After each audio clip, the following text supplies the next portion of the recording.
We were on a business call with Alex the other day when he asked the question, what is happening to the middle class? Well, this graph, the red line, shows where the middle class was 4 years ago. The blue line represents where the middle class is today.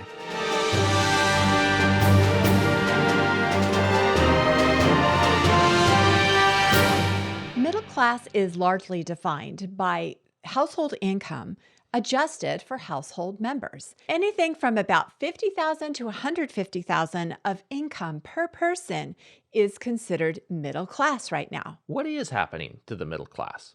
We thought that was a good question. We decided to find out. Here's what we found.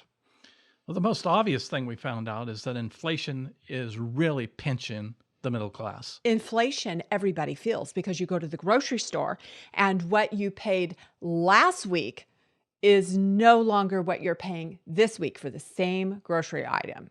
Everybody feels that kind of inflation at the grocery store. And on average, in the last 4 years, what a dollar would purchase in 2020 now takes $1.21, which means that we've lost 21% of the value of a dollar due to inflation. We also see inflation at the gas pumps. We looked up November 2020, gas around the country, average price. Now it's going to be different in different places, but average price was $2.20 per gallon. Today, the average price is $3.73 per gallon. And Tom, you got out the calculator and said, oh my, that's a 70% increase. That's inflation. And that's more than 21%. So we're saying 21% is the average loss. If you're buying a lot more fuel, if you're a trucker or you travel a lot, you're paying a lot more inflation than someone that doesn't travel a lot. And different parts of the country experience a different price on things like gasoline. For instance, in California, the prices are very high for gasoline, but a lot of that includes extra taxes that California tax on. Places of the country that are closer to refineries tend to have a lower cost per gallon. But they might have other goods that are of a higher cost. So just by where you live doesn't mean you can escape inflation. Everyone experiences inflation. And the problem with inflation is it's compounding. So just because inflation rate was 1.9% 4 years ago, and it's been as high as 9% between now and then, and it's 3.4 now, all of those things get added together. And so what people were making in 1970, for example, if we look at what they were making and the cost of inflation, their real wage has gone down. It has. In fact, I have some data from Pew Research Center in front of me. In 1971, middle-class Americans took home 62% of the income in the United States. In 2021, they only took home 42% of the total income in the United States. It's a huge change. And you wonder, did that increase go to the lower income people? No, lower income people actually had their income go down during this time.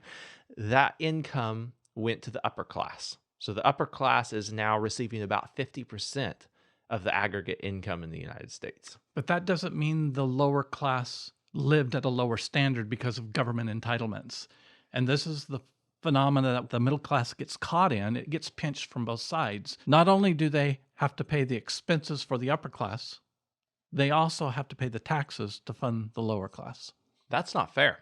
After inflation, we also have the problem of the middle class wanting to keep up with the Joneses. Keeping up with the Joneses means different things to different people, but everyone seems to have an iPhone or a smartphone for every member of the family today. In the 1970s, there was one television per household as a majority. As more and more items are available, those become necessities. And Nelson Nash, the founder of the infinite banking concept, used to call this the fulfillment of Parkinson's law. That once you've experienced a luxury, it becomes a necessity. You know, Michelle, we just had a great steak dinner at Moe's in Wisconsin the other night. It was wonderful. The atmosphere, the ambience was beautiful. We had a great time. And then we came home, and the steak that our family had prepared for us was every bit as good or better than the steak we had there. The ambience and the conversation around the table were wonderful. And I'm still going to take you out again sometime, but I don't have to do that every night to feel like we're living. Yes, I think a lot of people think that in order to have a good time, they have to go to the famous restaurant. And we actually asked somebody, one of our clients, we're going to this city, where should we go to dinner? And we were glad to do that. It was wonderful. But we don't have to do that all the time. We know how to make a steak dinner at home and be able to enjoy it. So there's times for that, but then there's times to go a less expensive route, including not always having steak dinners. We can be very happy with having hamburgers or chicken dinner, or, there's lots of things that we can do. So, In fact, I not, think I would get bored of steak dinners if that's what we had all the time. yes. And so we can enjoy these luxuries, but part of enjoying a luxury is that it is a luxury enjoyed sometimes, not all the time. And another thing that happens is people will see other people, what they're doing on social media, and think, oh, well, I guess I better do this. Perhaps they're taking trips or getting new cars or new clothes or going here, or going to a restaurant or to a concert. Or maybe they're putting their kids in this summer program and that summer program. And oh, look, Sally just enrolled her daughter in ballet. Oh, I better put my daughter in ballet. And pretty soon we're doing so many different things, trying to keep up with the Joneses. And the middle class really feels the effect of that on their pocketbook. This really became something that I became aware of in the 90s when the term soccer mom came out, because the soccer mom was busy running all over the place to take her children to different soccer matches. This one was on this side of the town, the other one had to run clear over the other side of town. And she was just playing soccer mom shuttle all over the place just to keep her kids occupied when maybe that wasn't really necessary. Another area that we see this in is education, college education. A lot of parents feel that they are obligated to provide their child a college education because that's what the Joneses are doing. So we see the cost of education coming in here too. And what's happening with the middle class there is not only are they funding part of their children's education, or schooling as I like to call it, because education is different than school. You can get an education without going to school. But maybe they're helping with room and board away from home, or maybe they're actually paying for tuition or books. And then they're also helping their own parents who weren't able to save enough for their retirement. They're helping them out in their retirement. And what's happening is they're setting themselves up for falling out of the middle class when they retire, because they won't have any savings because they're spending it on their kids and they're spending it on their parents. It might not even be the parents that are funding the education. It might be the student themselves. And so they go to college to get their degree. They think they're going to get the job that they want. Some do, some don't. What they oftentimes have, though, is student loans, sometimes even as high as a mortgage. So they have purchased this education on time. So now they've got loans resembling a mortgage that they've got to pay off. And that certainly puts a crimp on the middle class that is going to now go out to the workforce and have to put much of their money towards paying off a student loan. And this then encourages people, once they do get out of college or stop college because they need to start creating an income, go onto what are called income-based repayment schedules. And that just complicates the matter further, because the payment is so low that it will take 20, 30 years to pay that student loan off. And by the time they finish paying off a $20,000, $30,000 student loan, it's like they bought a house, the cost of it, the compounding interest on it. Recently, we've seen college loans be forgiven. When that happens, there's another issue. Taxes. When a loan is forgiven, then that becomes taxable income to the person who received the forgiveness. So even if people aren't expecting to pay the balance back on their student loans, they need to be prepared to pay the taxes on that income when the loan is forgiven. Besides inflation and keeping up with the Joneses, people aren't saving. The middle class is not saving what they need to save. And we talk on this podcast about saving at least 10% of your income. If you want more details on how that happens, check out episode 452 on how to save money. We talk about that in detail. Generally speaking, you want to keep at least 10% of your income. Put it aside for the future. That's going to be the compounding base that you can grow your financial foundation from. Many people think they're saving when they contribute to the 401ks, the government deferred tax compensation plans. They think they're saving in those things, but they're really just locking up their money for Wall Street to use and profit off of while they keep their money locked up that they can't touch until retirement without penalty. We've talked about inflation, which is something that everybody's affected by, middle class and the upper class. We've talked about keeping up with the Joneses. That's something the middle class can do to protect themselves if they'll stop and think about, do I really need to keep up with the Joneses in this area of my life? The third thing is saving. Are you keeping part of everything that you make? That's something the middle class definitely can do so that they aren't getting pinched so hard from both sides. If you do today what needs to be done today, then someday you'll be able to do what you want to do when you want to do it. I hope the first half of this podcast hasn't been hopeless or depressing to you. None of this is new. All of this has been happening in the world around you. But in the second half of the podcast, we're going to talk about what you can do if you still want to live the American dream. We'll be back right after the break. Did you ever play with a set of these rings growing up? They make a great visual picture of how you should set up your finances. On top, you have the higher risk investments, the lower risk investments. This ring is debt, this ring is savings, and this ring is protection. This stand represents the economy. If there's one thing we know about the economy is that it will change, and it does, and this can change. It's unstable. What some people do when they set up their finances, they take and they go for the shiny, high risk, potentially high yield investment. Now, potential return does not mean probable, and it is definitely not probable. So this doesn't perform as well as they hope, and they think they should add a more conservative investment that actually might return something. So they add that, and believe it or not, some people will go into debt for that. Add that to the debt they already have, and there's their debt ring right on top of that. If you are listening to this podcast, I hope that you have time to click the link in the description for the YouTube video, and we'll tell you where in that video you can see this demonstration, because it really comes alive when you see it. Well, you have these three negatives, these investments that aren't returning as well as you had hoped, and your debt, which is just a draw on your finances. And people think, oh, I should probably save something. So they add savings to that. Then they look at what they have going there. It looks a little precarious. So they plop some protection right on top of that. Well, if there's one thing we know about the economy is that it will change. It is uncertain and unstable. And as soon as it changes, you lose your protection and your savings, which are the two things you want to keep most. That's the importance of doing it right.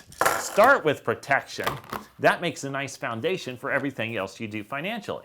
Once you have protection in, then add your savings program so you can keep more of the money you make. Next, make sure your debt is handled. Pay off the bad debts, keep the good debts. A good debt is one that gives you a tax advantage or limits your opportunity costs and allows you to make money. Once that's handled, you can do an investment. Hopefully this is something you know about, because those type of investments that you know something about tend to return better. And if you have extra cash flow and want to go for one of those potential high risk, high reward investments, then you can do that too. Now, when the economy changes, you're much more secure. At McPhee Insurance, we specialize in helping people set up this layer, the protection layer, the foundation for what they do financially. We specialize in designing and selling whole life insurance that becomes this protection layer for you. It's a good foundation for everything else you do financially. If you need life insurance, or if you need to get a life insurance policy you already own reviewed, we can help you with both of those things. Contact us by phone at 702-660-7000, or you can email us, team@mcpheeinsurance.com. If the money you're saving can't keep up with inflation, or at least keep pace with it, you're falling behind. People say you should buy assets that hold value, things like gold, silver, real estate. But you want to buy assets that create value too, because just buying gold or silver, that's kind of like hoarding. Doesn't necessarily create value in your life, because money has to flow in order to grow. An example of an asset that creates value, maybe it is a piece of real estate that provides cash flow, that has a rental income. Maybe it's something else that creates value in your life, starting a business that creates an income. Creating things that actually outpace inflation takes time and energy and effort. And it depends on what you're buying too. I know when we bought our second house with cash, we thought, great, we are living the American dream. We've paid for our house. But then because we didn't have a cash cushion like we talk about in episode 468, we struggled financially. Yeah, our house was paid off, but how many times did I tell you, I wish I could grab money out of the walls of this house, but it didn't come. It wasn't liquid. It didn't flow. That put a financial burden on us. There's something else that has to flow too. Blood has to flow. It doesn't do much good if it stagnates. That's true. So Rabbi blood Lapin, inside your body needs to flow inside your body. If it flows out, that would be bad. So Rabbi Lapin, a friend of ours, says that blood and money are the same word in Hebrew because they do the same things in their own environment. So let's look at blood, for example. It has to flow through our veins to bring nutrients and supply the needs and the health of the body. And money has to flow under control, just like the blood flows under the control of a person's body to produce wealth. So we have to learn to allow money to flow. The old saying, cash flow is king, is true, but it really depends on who is controlling that cash flow. And the middle class needs to learn to control their cash flow. Another way that we can use our energy to overcome inflation is by using creativity to our advantage. And there's all sorts of different ways that we can do this. There's really no limit on human creativity that we know of, because there's a multitude of ways that human creativity can create different combinations that produces value in people's lives. I think of an example we had last week on the podcast. We interviewed our daughter, Anna, who is a business owner. She, of course, works in our business, McPhee Insurance, but she also had some spare time and wanted to pursue some of her interests in baking and ended up opening up a business where she is the owner, operator, baker, supplying the neighborhood with pre-orders, and she does wedding cakes and gone on to the farmer's market. She took some time that she had, she used it with her interests and her creativity and built another business. We talk a lot about the 10-20-70 principle, the importance of keeping that 10% or more, if you can, allows us to be free enough to be creative. In The Richest Man in Babylon, it says the gold pieces rattling around in his purse that he was keeping of what he had earned gave him the confidence and the boldness to move out in faith and become more productive. And it's important that we do that. Otherwise, we are not acting as free men.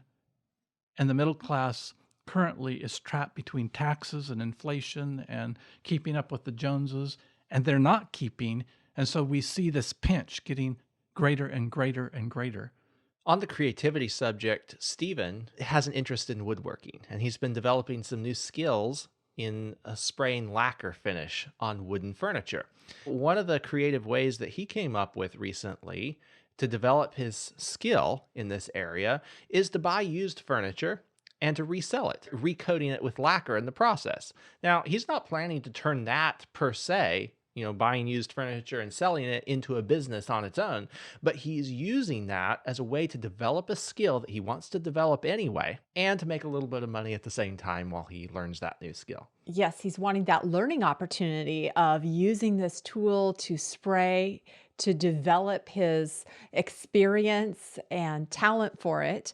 And then in the process, he'll have a product that is better than what it started out with, and he'll be able to sell that off. So he's actually going to be paying himself to learn this skill. A small amount, but it's going to build value over time, not just what he learns, but also his pocketbook. That's a complete different mindset than going to school to learn something, because going to school to learn something, you pay someone else for them to teach you.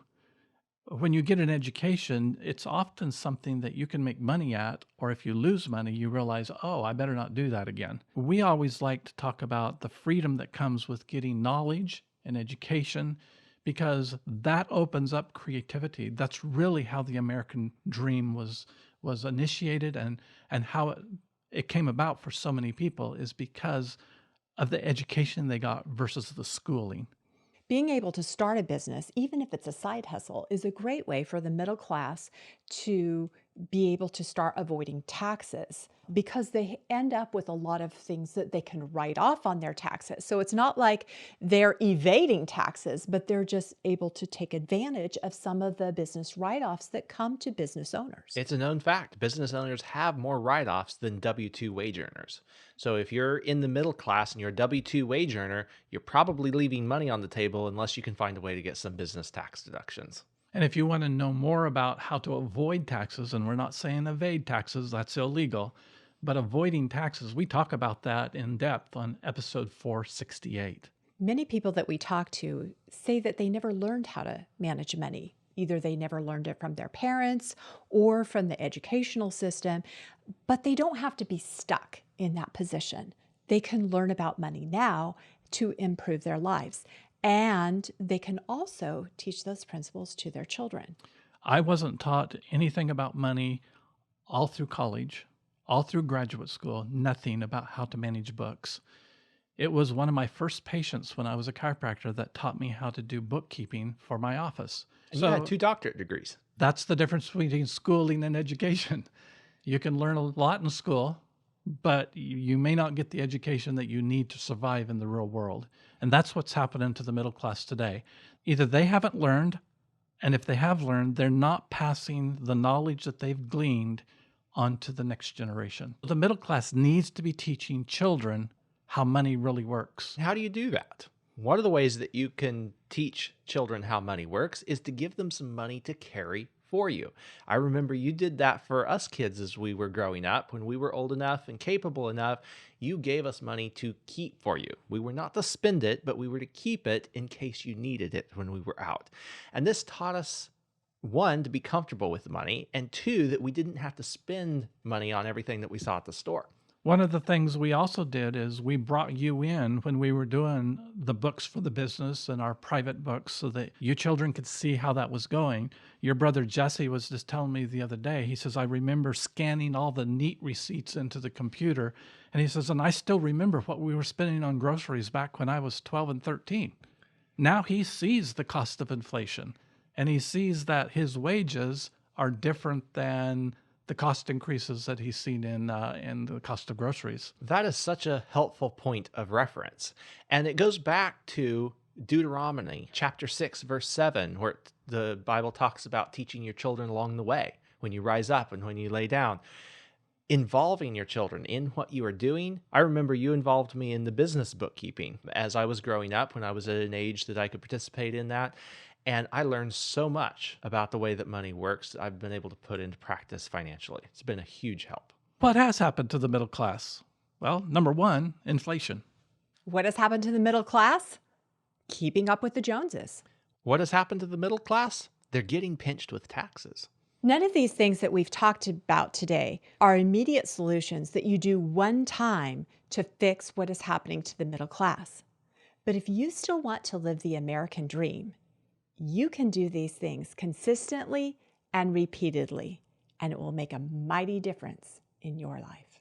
These things work if you want to live the American dream, whether you're middle class or not. Don't waste time putting these things into action. Time is not going to stop and wait for you, and unfortunately, inflation isn't stopping either. Do these things and come back next week for a discussion of how young people handle their finances and if we think they're going to turn out okay. That's what we're talking about next week right here on Wealth Talk.